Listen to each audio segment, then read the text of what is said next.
klas te gee. Ek weet nou nie of ek julle gaan sien in graad 12 nie, maar ek gaan nie vir julle klas gee in graad 12 nie, maar is, ja, dis baie goed.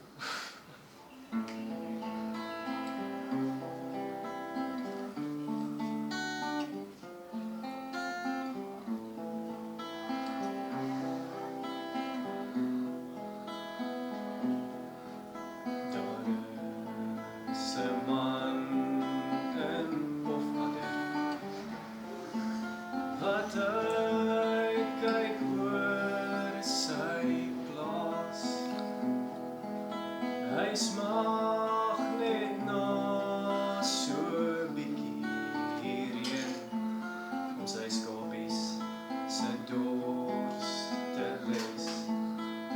Dit het aanklaas gereën en die wind kom bekreën en slurp die laaste grondwater op. En die kweekhuis-effek bak die atmosfeer warm soos sop. En het steeds geen oplossing, want niemand steur al aan die wet. En die vraag en die hoekoms is maar net, wat is vir die toekoms?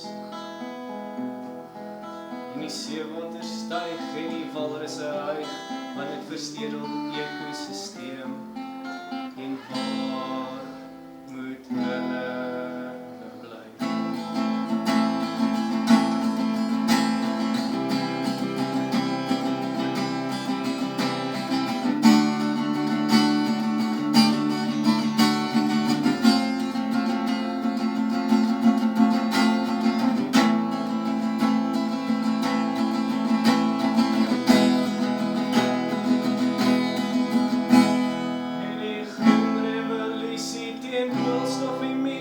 Val steeds op dowe oor, terwyl die skapies bly. So sit af jou ligte en groei berigte, die aarde is werklik 'n nood, en ons almal is in dieselfde boot.